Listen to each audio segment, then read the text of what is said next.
नमस्कार बंधुरा आमी शिवानी कुकिंग चैनेले तुम्हारे सबाइके स्वागत। आशा करछि तोमरा सबाई खूब भालो आछो, आमिओ खूब भालो आछि।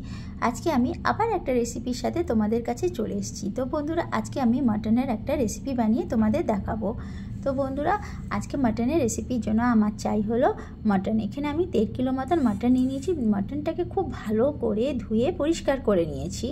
এই দেখো তারপরে মটনের জন্য আমার যা যা মশলা লাগবে সেটা নিয়ে নিয়েছি। আমি এখানে বেশ কয়েক টুকরো আদা নিয়ে নিয়েছি আর 3টে রসুনের কোয়া ছাড়িয়ে পরিষ্কার করে নিয়েছি। 3টে রসুন আমার লেগেছে, ওর আমি রসুনগুলো কোয়া ছাড়িয়ে নিয়েছি। আর 5টা আমার পাঁচটা পেঁয়াজকে আমি কুচিয়ে কেটে নিয়েছি। আর এখানে বেশ অনেকগুলো লঙ্কা, মানে 10-15টার মতন কাঁচা লঙ্কা নিয়েছি। যেহেতু 1.5 কিলো মাটন, তো 1.5 কিলো মাটনের জন্য অনেকটাই হলো কাঁচা লঙ্কা চাই, তাই আমি নিয়ে নিলাম। তো এদিকে আমি একটা মিক্সির বাটি নিয়ে নিলাম। মিক্সির বাটির মধ্যে এই 10-15টার মতন কাঁচা লঙ্কা আমি মিক্সির বাটির মধ্যে দিয়ে দিলাম। এ দেখো, আর কয়েক টুকরো আদার টুকরো আমি বেশি নিইনি। 1.5 কিলো মাংসের জন্য আমি আদাটা একটু কম ব্যবহার করছি। আর রসুনটা একটু বেশি নিয়েছি বন্ধুরা। আমি 3টে রসুন নিয়েছি। 3টে রসুনের খোসা ছাড়িয়ে আমি নিয়ে পরিষ্কার করে নিয়েছি রসুনটাকে। এ দেখো, 3টে রসুন নিয়ে আমি এই 3টে রসুনকে আমি হলো এই মিক্সির বাটির মধ্যে দিয়ে দিলাম কোয়া ছাড়িয়ে রসুনের। আমি নিয়ে নিলাম। এই মাটনটা রান্না আমি তোমাদেরকে খুব চটজলদি করেই দেখাবো, বিনা তামঝামে, মানে একদমই চটজলদি। অনেক সময় আমাদের অনেক তাড়া থাকে না রান্না করার, কিন্তু রান্না তো করতেই হবে।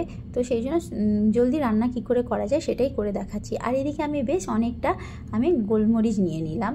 এই দেখো, যেহেতু আমি শুকনো লঙ্কা ব্যবহার করব না, সেই জন্য আমি ওই বড় চামচের 1 চামচ গোলমরিচ নিয়ে নিলাম। এদিকে আমি যে 5টা পেঁয়াজ কেটে নিয়েছিলাম, সেই 5টা পেঁয়াজ থেকে আধা পেঁয়াজ আমি এই ছোট মিক্সির বাটির মধ্যে নিয়ে নিলাম। এটাকে আমি পেস্ট করব। এই যে বন্ধুরা, মিক্সির বাটির মধ্যে আমি আধা পেঁয়াজ নিয়ে নিলাম আর আধা কুচনো পেঁয়াজ রেখে দিলাম। এই যে আমার পেস্ট হয়ে গেল। এই দেখো, আর এদিকে আমি 5-6টা আলুকে বেশ ডুমো করে কেটে নিয়েছি। খাসির মাংস মানে আলু ছাড়া খাসির মাংসের কথা ভাবতে পারি না। আমার ভালো লাগে বন্ধুরা খাসির মাংসের সাথে আলু, মাংস থেকেও বেশি মাংসের আলুটা ভালো লাগে। আর ওই মশলার মধ্যেই আমি এই যে আদা রসুন কাঁচা লঙ্কার মশলার মধ্যেই আমি এক চামচ গোটা জিরে দিয়ে আবার একটু পেস্ট করে নিয়েছিলাম, কারণ আমি গোটা জিরে দিতে ভুলে গেছিলাম, সেই জন্য আবার গোটা জিরে দিয়ে পেস্ট করলাম। তো এদিকে গ্যাসটা জ্বালিয়ে দিলাম, গ্যাসের আঁচটা বাড়িয়ে দিলাম, একটা কড়াই বসিয়ে দিলাম। কড়াইটার মধ্যে 3 টেবিল চামচের মতো সর্ষের তেল দিয়ে দিলাম। তেলটা গরম হওয়ার জন্য রেখে দিলাম। এদিকে যে 5-6টা আলুকে যে আমি ডুমো করে কেটে নিয়েছি, ওর মধ্যে একটু লবণ দিয়ে দিলাম। লবণ দিয়ে আলুগুলোকে একটু মেখে নিচ্ছি। তারপরে একটু হলুদও দিয়ে দেবো বন্ধুরা। মানে হলুদ আর লবণ দিয়ে আলুগুলো মেখে তারপরে ভাজা করলে ওই আলুর টেস্টটা মানে বেড়ে যায়, মানে আমার কাছে ভালো লাগে বন্ধুরা। এরকম তারপরে আমি আলুগুলো নুন হলুদ মাখিয়ে তেলটা গরম হয়ে যায়, তেলের মধ্যে দিয়ে দিলাম। এবারে আলুগুলোকে একটু আমি লাল করে ভেজে নেবো। ভালো করে ভেজে নিচ্ছি। খুবই চটজলদি হয়ে যায় বন্ধুরা। এই মটন রান্নাটা খেতে খুবই ভালো হয়। মানে আমি কোনো বাইরের কোনো মশলা দিচ্ছি না। আমার মানে ওই আদা জিরে, তারপরে হলো জিরে দিয়েছি তো অনেক কমই দিয়েছি, মানে 1 চামচ দিয়েছি, ছোটো চামচের 1 চামচ খালি গোটা জিরেটাকে একটু পেস্ট করে নিয়েছিলাম মিক্সির মধ্যে। আলুটা আমার ভাজা হয়ে গেছে, আমি তুলে নিচ্ছি। খালি মশলা বলতে এখানে আছে অল্প একটু আদা, কয়েক টুকরো আদা, মানে 1.5 কিলো মানে খাসির মাংসের মধ্যে। আর আমি দিয়েছি হলো বেশ 3টে রসুন নিয়েছি। রসুনটা আমি একটু বেশি ব্যবহার করেছি, তোমরা চাইলে কমও ব্যবহার করতে পারো। এদিকে তেলটা গরম হয়েছে, তেলের মধ্যে তেজপাতা দিয়ে দিলাম 2টো, আর হলো কুচনো পেঁয়াজ দিয়ে দিলাম। আমি যে 5টা পেঁয়াজ কেটেছিলাম সেখান থেকে বেশিরভাগ পেঁয়াজটা আমি পেস্ট বানিয়ে নিয়েছি, আর অল্প একটু পেঁয়াজকে আমি রেখে দিয়েছিলাম এমনি কুচনো পেঁয়াজটাকে এই তেলের মধ্যে দেওয়ার জন্য। এই যে এটা ধরে রাখো 5টা পেঁয়াজ তো আমি ব্যবহার করেছি, ওর মধ্যে একটা পেঁয়াজ আমি কুচিয়ে আলাদা রেখে দিয়েছি আর 4টে পেঁয়াজের পেস্ট বানিয়ে নিয়েছি। দেখো, তারপরে আমি যে 4টে পেঁয়াজের পেস্ট ছিল ওই পেস্ট করা পেঁয়াজটাকেও দিয়ে দিলাম। দিয়ে এই কুচনো পেঁয়াজ আর হলো পেস্ট করা পেঁয়াজটাকে ভালো করে আগে ভাজা করব। সবসময় মনে রাখবে বন্ধুরা, মাটন রান্না করতে গেলে পেঁয়াজটাকে একটু ভালো করে ভাজা করে নেবে, কিন্তু আবার এমনিও ভাজা না যে পুড়ে যাবে, কিন্তু একটু লাল বেশ ভাজাটা হবে, তারপরে মাটনটা রান্না করলেও টেস্টটা বেড়ে যায়। আমার কাছে কাঁচা পেঁয়াজ মানে পেঁয়াজটা ভাজা না হলে তারপরে মাটনটা রান্না করলে আমার কাছে ওটা ভালো লাগে না। এরকম আর একটু ভাজা হবে। এই যে প্রায় গোল্ডেন কালার হয়ে গেছে।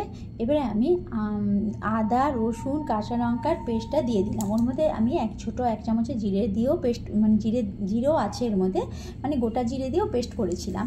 তারপরে এই মশলাটা দিয়ে এই পেঁয়াজ রসুন মানে পেঁয়াজ বাটা আর পেঁয়াজ কোচানোটা ভাজা করেছি যে ওর মধ্যে এই আদা রসুন কাঁচা লঙ্কার পেস্টটা দিয়ে দিলাম, দিয়ে একটু নাড়াচাড়া করে হলুদ দিয়ে দিলাম, মানে বড় চামচের 1 চামচ হলুদ দিলাম, যেহেতু আমার হলুদের কালার কম হয় বলে তাই। আর দিয়ে দিলাম কাশ্মীরি লঙ্কার গুঁড়ো, কালারের জন্য আমি এটা ব্যবহার করলাম বন্ধুরা, আর কিছু না বাস।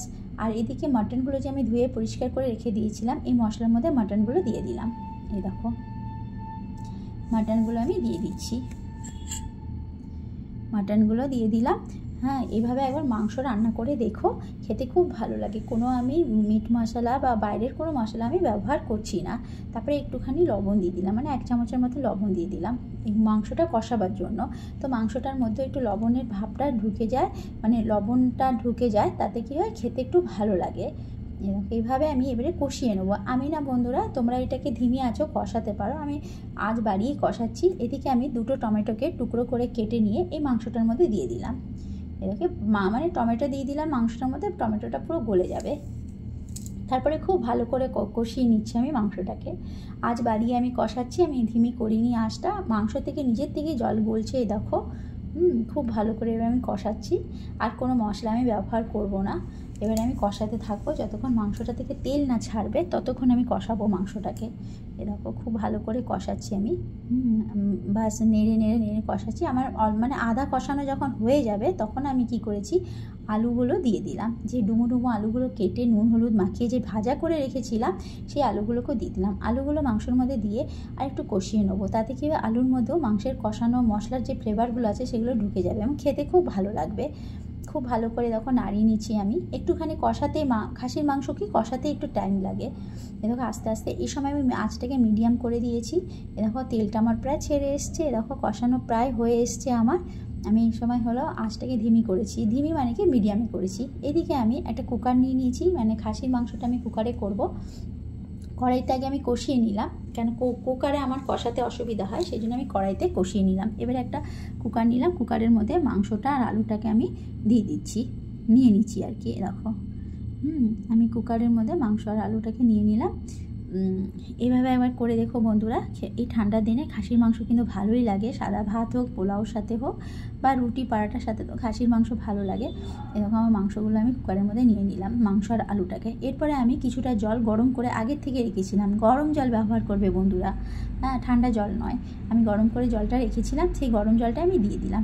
আমি এতটাই জল দিলাম, তোমরা যে যেরকম ঝোল খেতে ভালোবাসে সেইভাবে দিও। আমি হলো আমার মাংসগুলো ডুবে গেছে, এ দেখো, মানে ডুবে একদম অনেকটা ডুবে যাবে না, মোটামুটি মাংসগুলো দেখা যাবে, ওই হিসেবে জলটা দিয়েছি আমি। এবং স্বাদ হিসেবে এখন লবণ দিয়ে দিলাম আর 1 মুঠো ধনেপাতা দিয়ে দিলাম। এখন দেখবে ঠান্ডার দিনে ধনেপাতা খেতে কিন্তু খুবই ভালো লাগে। আমি এবারে স্বাদ হিসেবে লবণটাও দিয়ে দিয়েছি, ধনেপাতাটাও দিয়ে দিয়েছি, আর এদিকে আমি গরম মশলাটা দিয়ে দিলাম।